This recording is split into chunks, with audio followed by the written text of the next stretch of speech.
Então hoje vamos começar a nossa terceira pregação do nosso retiro vocacional e vamos começar o dia de hoje fazendo essa linda oração do Salmo 26.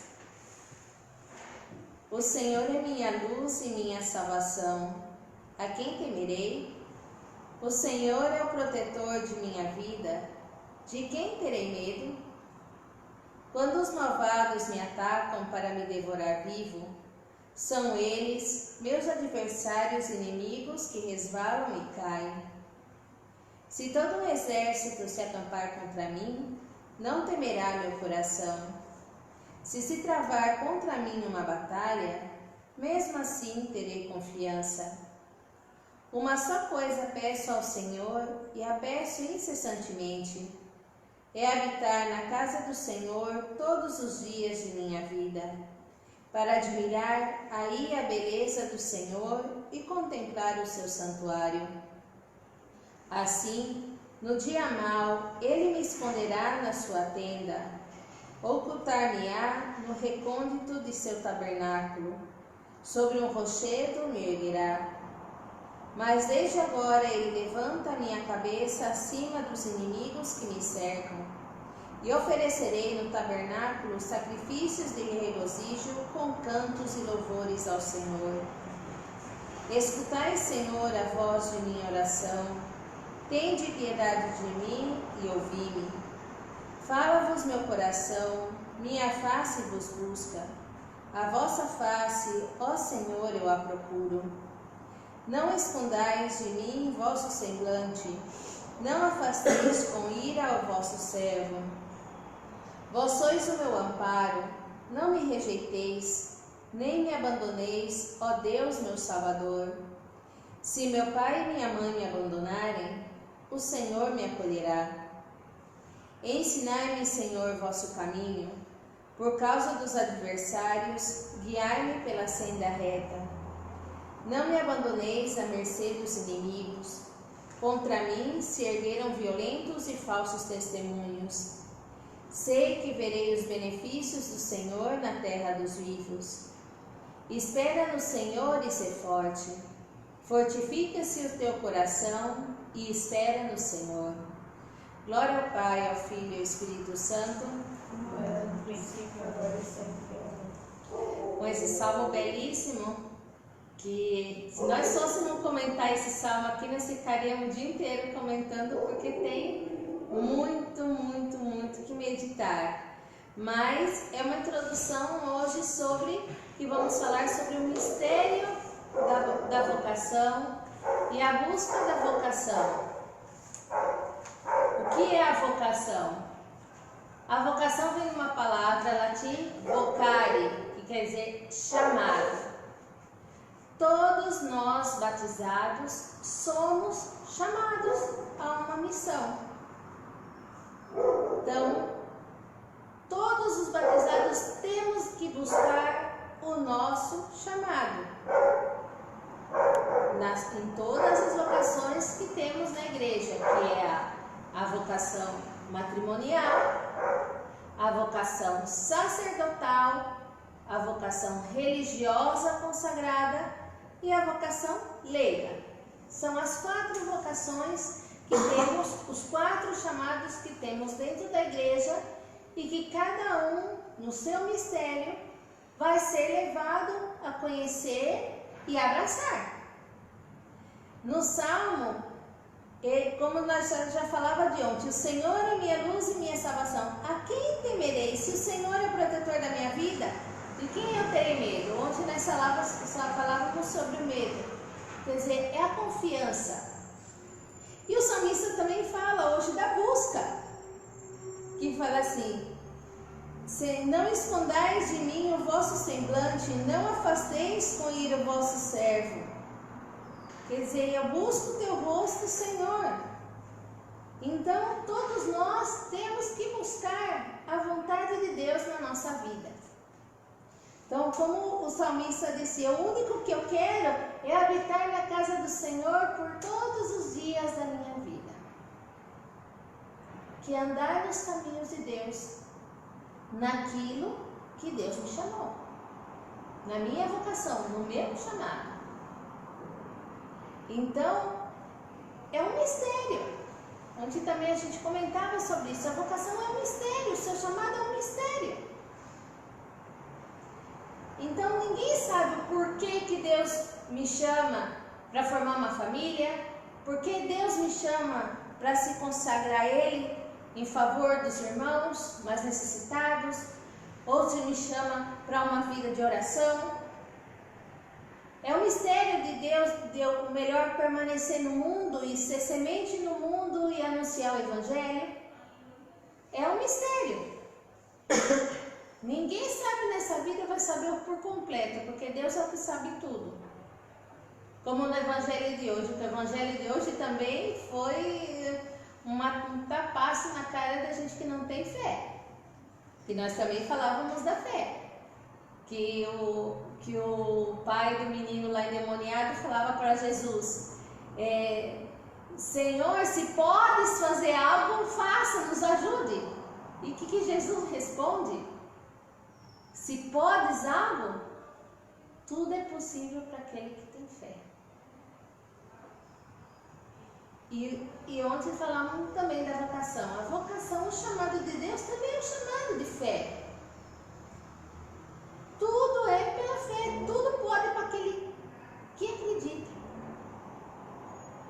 Então, a busca da vocação de cada um vai pela fé, naquilo que eu acredito. Então, vamos pegar aqui, aqui na página 3, nossa apostila do Mistério da Vocação, que fala a busca da vocação. Vocação, viagem e descoberta. A narração da vocação de Samuel permite-nos identificar os traços fundamentais do discernimento, a escuta e o reconhecimento da iniciativa divina, uma experiência pessoal, uma compreensão progressiva, um acompanhamento paciente e respeituoso do mistério em ação, um destino comunitário. A vocação não se impõe a Samuel como um destino a suportar. Trata-se de uma proposta de amor, um envio missionário numa história de cotidiana confiança mútua. Então, recordando essa vocação de Samuel.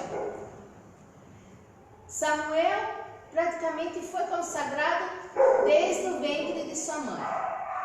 Porque vamos fazer uma retrospectiva da vocação da história de Samuel. A mãe de Samuel era Ana, que era estéril, e ela, todos os anos que eles subiam no templo de Jerusalém oferecer o sacrifício ao Senhor, ela sofria porque o marido dela tinha outra mulher que tinha filhos, a outra mulher ficava lá xingando ela, insultando ela. E ela já não aguentava, porque no povo de Israel, uma mulher que não tinha filhos, estéril, era considerada maldita. Que era um castigo de Deus. Então todo mundo olhava uma mulher estéril com maus olhos. E também era a pior desgraça para uma mulher, porque todos sabiam que o Messias ia vir de uma mulher da descendência. E uma mulher que não tivesse filhos não ia ter descendência, que podia ser da família do Messias. Então imagina o complicado que era. Então Ana, num ano que a outra mulher do marido insultou muito ela porque ela não tinha filhos, ela morrendo de dor interior, de tanta tribulação, ela foi diante de Deus e pediu a Deus que tirasse ela daquela situação, que Deus lhe concedesse um filho. E ela prometeu a Deus que se ela tivesse um filho, esse filho desde pequeno ia ser consagrado a Deus. E Deus ouviu a oração de Ana e ela teve Samuel. Então Samuel, quando, já fala até no próprio livro de Samuel, quando Samuel terminou de amamentar, que o menino ainda era pequenininho, ela levou o menino para o templo e entregou para Eli, que era o sacerdote do templo. Entregou o menino ao Senhor. Então quer dizer que esse menino já foi consagrado desde o ventre da mãe. para Deus. Depois, quando o menino ainda já era mais grandinho, teve uma noite que ele começou a escutar: Samuel, Samuel. Aí ele levantou e foi até a cama de Eli e perguntar se era ele que estava chamando. Ele falou: aqui estou. E ele falou: não, eu não te chamei, volta a dormir. Samuel foi, deitou de novo e começou: Samuel, Samuel. Ele pegou e levantou, foi a Eli e falou: estou aqui. E ele falou: não, já devia estar o velho irritado já com o menino 2 vezes, que foi lá falar e mandou ele dormir de novo. Aí na terceira vez ele começou: Samuel, Samuel. E o que aconteceu? Ele outra vez foi e ele entendeu que era Deus que estava chamando o menino. E aí ele falou: quando te chamares outra vez, fala: aqui estou, Senhor, fala que teu servo escuta. Então, quando Samuel se deitou novamente, ele escutou e ele falou: aqui estou, Senhor, fala que teu servo escuta. E Deus revelou muitas coisas. Mas o bonito é que nesse parágrafo fala assim: que a vocação não se impõe a Samuel como um destino a suportar. Trata-se de uma proposta de amor, um envio missionário numa história de cotidiana confiança mútua. Quer dizer que Deus não nos impõe a vocação como um fardo. O nosso chamado não é um fardo, mas é uma proposta de amor para a nossa vida como cristãos. Que quer dizer que não é porque a mãe dele tinha consagrado ele que ele ia viver ali obrigado. Que Deus, dentro dessa consagração, o chamou para uma missão de ser um profeta. E ele aceitou com amor. E foi profeta, um dos maiores profetas de toda a história. Então, todos nós somos consagrados no nosso batismo. Somos ungidos, como dizia ontem, profeta, rei e sacerdócio. Sacerdote real de todos os fiéis. Então, todos nós também somos consagrados pelo nosso batismo. Então, dentro dessa consagração nossa no nosso batismo, como filhos de Deus, Deus nos vai chamar para a nossa missão específica. Uns Deus vai chamar para a vida matrimonial, outros Deus vai chamar para a vida religiosa, outros vão chamar para a vida sacerdotal, outros para a vida leiga. Mas Deus não vai se impor a cada um. Deus respeita a nossa liberdade. Deus pode convidar, Deus pode mostrar, mas nós somos livres para dizer que sim ou dizer que não. Mas como tem o ditado, toda escolha tem a sua consequência. Por isso que temos que estar atentos realmente à vontade de Deus. O que Deus quer para mim? Faz essa pergunta bem lá. O que Deus me está pedindo? Que aí essa é a grande incógnita que temos todos que responder, porque a pessoa que não se confronta com essa pergunta é uma pessoa que vai viver perdida o resto da vida. Porque ela muitas vezes não tem a coragem de se confrontar com a resposta de Deus. Então nós não podemos ter medo de nos confrontar com aquilo que Deus nos pede. Porque qualquer que seja o chamado que Deus nos pede, Deus nos dará força para seguir. Aí continuando aqui. Como no caso do jovem Samuel, assim também para cada homem e mulher, a vocação, apesar de ter momentos fortes e privilegiados, comporta uma longa viagem. A palavra do Senhor requer tempo para ser entendida e interpretada. A missão a que ela chama revela-se progressivamente, como nós comentávamos. Deus vai mostrar-se aos poucos. Deus vai pôr os meios e Deus vai estar mostrando. Que nem no caso quando eu contava sobre a minha experiência vocacional. Eu não entendi no momento que Deus me chamava para ser irmãzinha. Deus me foi revelando aos poucos. Até ele chegar numa hora de dar o tapaço e falar, enxerga, abre os olhos. Mas Deus se vai mostrando aos poucos para a gente, progressivamente. Os jovens sentem-se fascinados pela aventura de uma gradual descoberta de si mesmos. Aprendem de bom grado das atividades que desempenham, dos encontros e das relações, colocando-se à prova na vida de todos os dias. Precisam, porém, de ser ajudados a unificar as variadas experiências e a interpretá-las numa perspectiva de fé, superando o risco de dispersão e reconhecendo os sinais com que Deus lhes fala. Na descoberta da vocação, nem tudo parece imediatamente claro, porque a fé vê na medida em que caminha, em que entra no espaço aberto pela palavra de Deus. Que lindo esse do Papa Francisco. Isso é fascinante, quer dizer, na descoberta da vocação, nem tudo aparece imediatamente claro. Como nós comentávamos ontem também. Ninguém vai ter 100% de certeza nessa vida. Não espere ter certeza para responder seu chamado. Caminha. Durante o caminho, na medida em que caminha e que entra no espaço aberto, fala a palavra de Deus. Se Deus te dá um sinal, caminha. Não fique parado.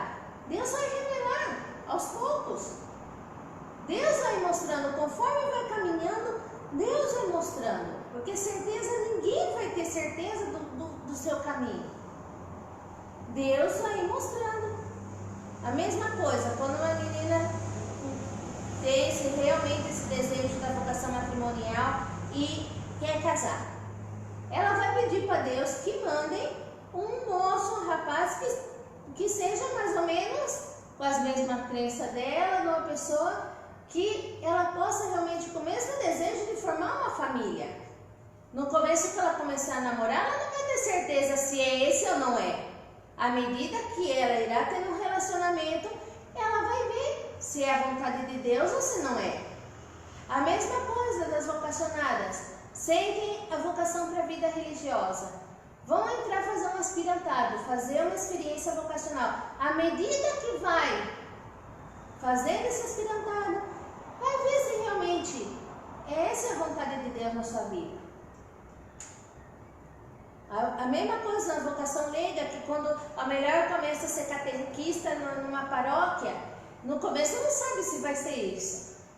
Mas depois Deus vai mostrando se é isso, né? Então, nós vamos ter certeza de tudo no começo. Deus nos vai mostrando progressivamente. Aqui agora no número 7, vocação, graça e liberdade.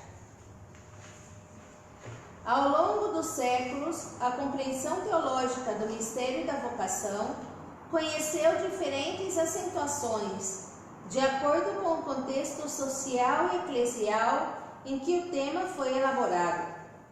De qualquer maneira, deve-se reconhecer o caráter analógico do termo vocação e as várias dimensões que conotam a realidade por ele designada. Isso levou de vez em quando a salientar aspectos individuais segundo perspectivas que nem sempre souberam salvaguardar, com igual equilíbrio, a complexidade do conjunto. Portanto, para entender profundamente o mistério da vocação, que tem a sua origem última em Deus, somos chamados a purificar o nosso imaginário e a nossa linguagem religiosa, reencontrando a riqueza e o equilíbrio da narração bíblica. Tudo isso também é o que falávamos ontem. Deus é que conhece o coração de cada um. Então não podemos, pelo contexto, como fala, quem vê cara não vê coração. Como nós falávamos ontem. Chega uma menina e fala assim, eu quero fazer uma vocação, um vocacional, que eu quero ser irmãzinha. Então não casar, mas não tem cara de freira, não tem ação de freira, porque é o contexto do mundo. Não tem cara, porque como nós dissemos, dos protótipos, todo mundo pensa que para ser religiosa essa menina tem que ser quietinha, essa menina tem que ser tal dia inteiro rezando um terço, esse não está todo dia dentro da igreja, uma menina que não fala com ninguém, uma menina que passa o dia inteiro rezando. Esse é o protótipo que pensa que tem que ser. E como eu disse, pelo contexto cultural. Mas nós não temos que ver, Deus é que sabe o coração de cada um. Que bonito, somos chamados a purificar o nosso imaginário e a nossa linguagem religiosa, reencontrando a riqueza e o equilíbrio da narração bíblica. Quer dizer que todas as vocações na Bíblia, o profeta Jonas. O profeta Jonas, eu acho que é o livro mais divertido de toda a Sagrada Escritura. O profeta Jonas, ele estava lá no meio das cabras, no meio dos montes, um homem rude, sem nenhum conhecimento, e Deus chama para ser profeta, para ir à grande cidade de Nínive e falar que vai destruir todo mundo, quer dizer, vai acabar com tudinho, porque o povo vivia no pecado. Um homem que não tinha cultura nenhuma. E eu falo que Jonas é um modelo de uma vocação perfeita. Quando Deus fala, ele fala, mas eu só pego figo aqui, eu não sei nada, eu sou só agricultor, eu não sei nada. O que o Senhor me está chamando por uma obra tão grande?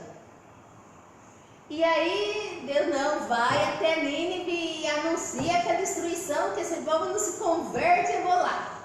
E não, ele falou, não, eu não posso. Não. Eu não posso, eu sou capaz disso.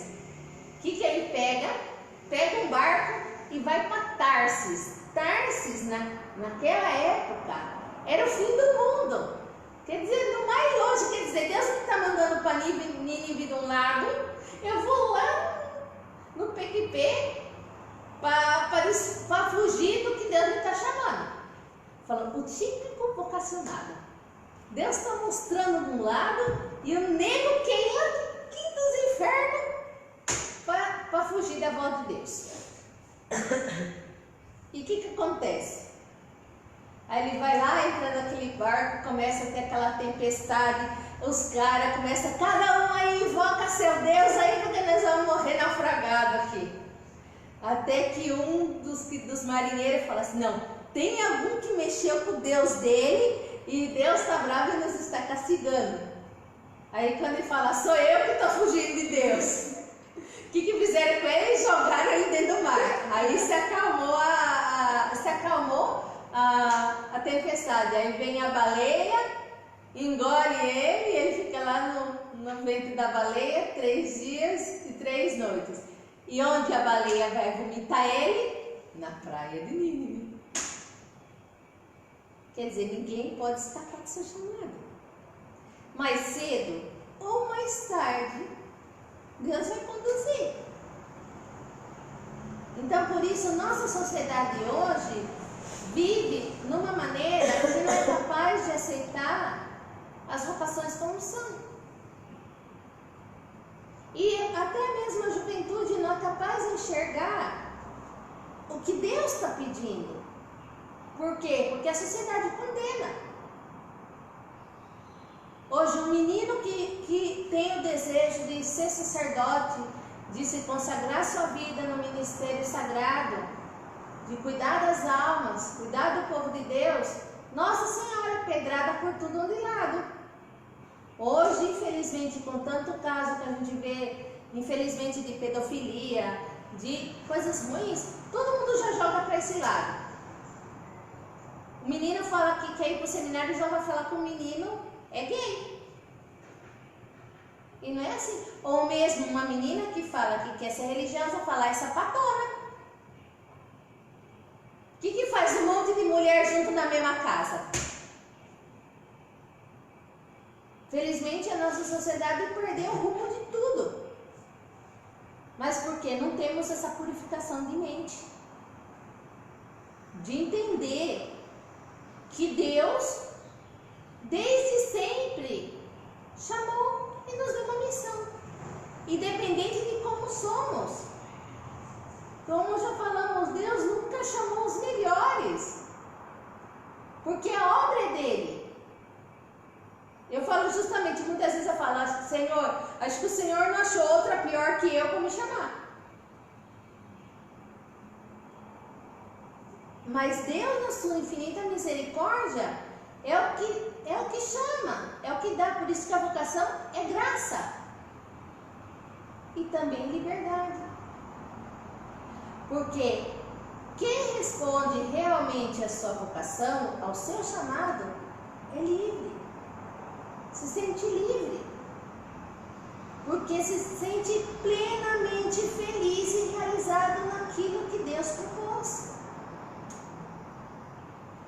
apesar de toda a sociedade contra, porque infelizmente a gente tem uma imaginação que, meu Deus do céu, que tem gente que pensa até que não deve, né? Aí continuando aqui. De modo particular, a combinação entre a escolha divina e a liberdade humana deve ser pensada, excluindo qualquer posição determinista e extrínseca. A vocação não é um guião já escrito que o ser humano deveria simplesmente recitar, nenhuma improvisação teatral, sem roteiro, dado que Deus nos chama a ser amigos e não servos. Que lindo isso. Quer dizer que a vocação não é algo programado, como eu dizia antes dos protótipos, que a pessoa tem que ser assim para ser isso. Porque Deus é que escreve. Porque Deus nos chamou a ser amigos e não servos. Então, muitas vezes a menina fala, eu sinto no meu coração que Deus me chama para a vida religiosa. Mas eu sou bagunceira, eu gosto de festa, eu gosto de cantar, eu gosto de sair, eu não tenho cara de freira. E ela sufoca aquele chamado pelas coisas extrínsecas, quer dizer, pelas coisas de fora. E não é assim. Por isso que Deus nos dá a liberdade, porque apesar de como somos, se Deus nos chama, Deus nos vai ajudar a encontrar. Essa menina que é melhor, ela pode ser uma bagunceira, que ela não pode ter nada, é justamente a mulher aquela que Deus mais está chamando. Aquela que ninguém pensa, ninguém dá um real. É aquela que Deus realmente está chamando. E se chega a responder com amor a sua vocação, vai ser uma boa religiosa. Porque encontrou o caminho de Deus. Além disso, a economia da salvação é um mistério que nos ultrapassa infinitamente. Por isso, só a escuta do Senhor pode desvendar-nos a parte que somos chamados a ter nela. Quer dizer, outra vez, a oração. Só a escuta do Senhor pode desvendar-nos a parte que somos chamados a ter nela. Como dizia ontem, sem oração não existe vocação. Sem oração não é capaz de ter discernimento. Se você não tem o tu a tu com Deus na oração, como você vai descobrir o que Deus quer? Se você se tampa seus ouvidos ao que Deus quer dizer para você, como vai descobrir? Então é impossível. Uma menina que quer descobrir e não ora, não vai descobrir nunca, vai ficar que nem barata tonta, andando para um lado para o outro, sem saber, sem ter um destino para onde seguir. Vista sob esta luz, a vocação aparece realmente como um dom de graça e de aliança, como o segredo mais belo e precioso da nossa liberdade. Então a vocação, cada chamado é uma graça. Nenhum chamado é mais que o outro. Tudo é uma graça. Uma moça que tem uma vocação do matrimônio, que encontra outro rapaz com essa mesma vocação, vão formar uma família cristã, vão criar filhos para Deus e vão criar filhos que sejam bons para a igreja, para o ministério da sociedade.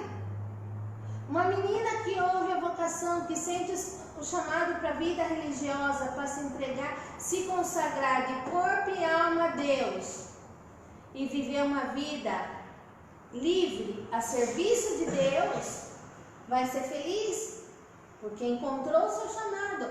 Um menino que sente o desejo de se consagrar a Deus também pelo sacerdócio, pelo ministério, também vai ser uma graça, ou um leigo, que vai viver no mundo sendo sal da terra e luz do mundo, no meio do mundo, propagando, evangelizando a palavra do Senhor.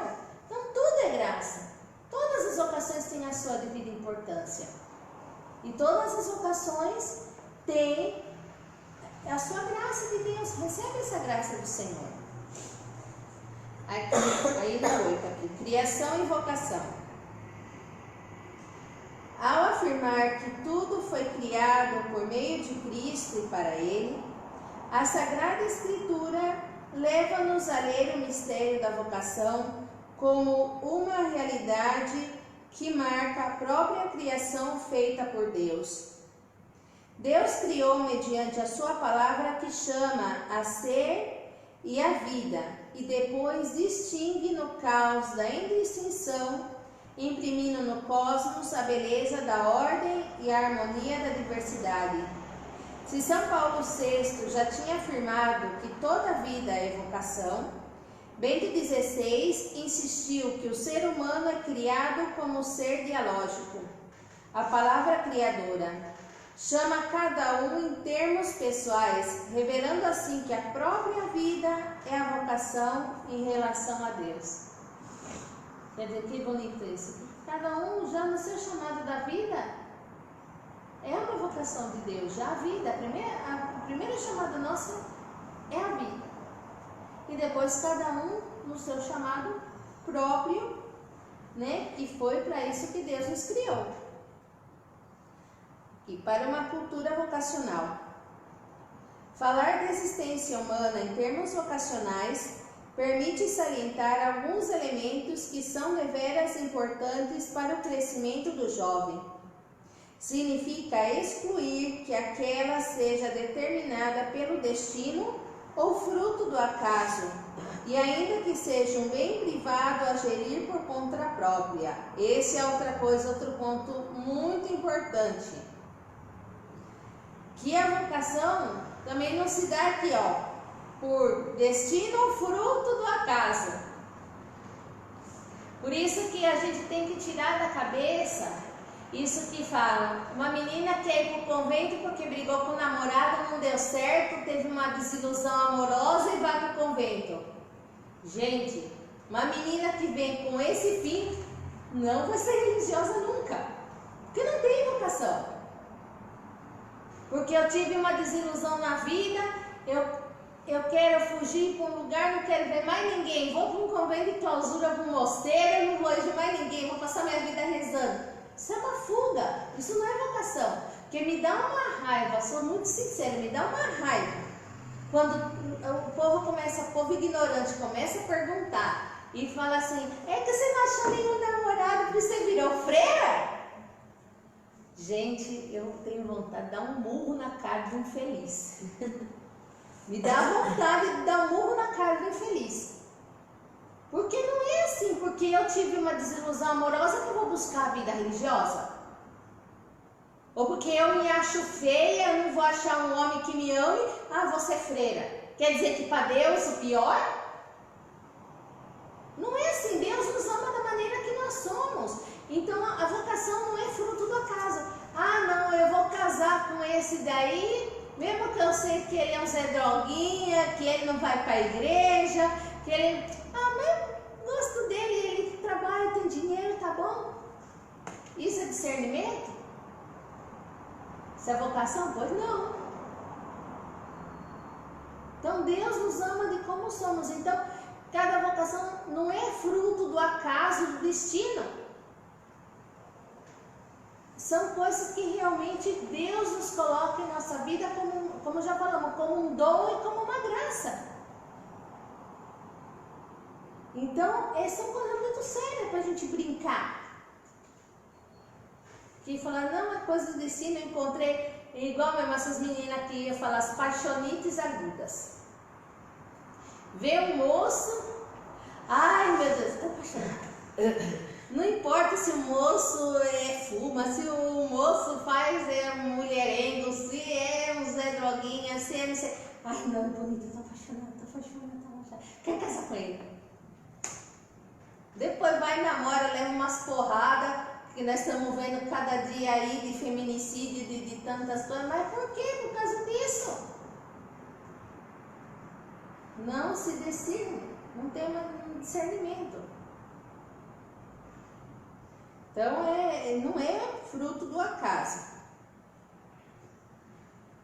Se no primeiro caso não há vocação, porque não existe o reconhecimento de uma distinção digna de existência, no segundo, um ser humano imaginado sem vínculos torna-se sem vocação. Por isso é importante criar as condições a fim de que todas as comunidades cristãs, a partir da consciência batismal dos seus membros, se desenvolvam numa verdadeira cultura vocacional e um incessante compromisso de orar pelas vocações. Por isso que é muito importante rezar pelas vocações, para que não tenha esses desastres, esse povo que faz cada besteira. Para que Deus possa iluminar os jovens, a cada um, para seguirem a vocação que realmente Ele chama. E aqui vamos ver aqui, ó, que seria a nossa vocação, a vocação para seguir Jesus. O fascínio de Jesus. Muitos jovens são fascinados pela figura de Jesus. A sua vida parece-lhes boa e bela, porque é pobre e simples, feita de amizades sinceras e profundas, prodigalizada pelos irmãos com generosidade, nunca fechada a ninguém, mas sempre disponível ao dom. A vida de Jesus continua a ser, ainda hoje, profundamente atraente e inspiradora. É para todos os jovens uma provocação que interpela. A Igreja está ciente de que isso se deve ao fato de Jesus ter uma ligação profunda com todo o ser humano, porque Cristo, novo Adão, na própria revelação do mistério do Pai e do seu amor, revela o homem a si mesmo e descobre-lhes a sua vocação sublime. Isso daqui é do Concílio Vaticano II, da Gaudium et Spes. Então, muitos jovens se fascinam pela figura de Jesus, fascinam pela vida de Jesus. Mas esse fascínio tem que ter uma direção, tem que ter um segmento. Não adianta eu só achar bonito a vida de Jesus, o modo da vida de Jesus, mas não me comprometer. A gente tem que ter um fascínio pela vida de Jesus e comprometer. A vida religiosa mesmo é o viver de Jesus, como a gente falava ontem. Passar a vida fazendo bem e curando os oprimidos pelo mal, pelo maligno, pelo demônio. Então, o modelo de Cristo, casto, pobre e obediente, que são os 3 votos que fazemos na vida religiosa. O voto de viver a castidade, a pureza em nossa vida, a pobreza material e a pobreza espiritual, porque adianta, porque tem pessoas que são pobres de espírito, mas rica material, mas tem gente que é rica material e é tremendamente pobre de espírito.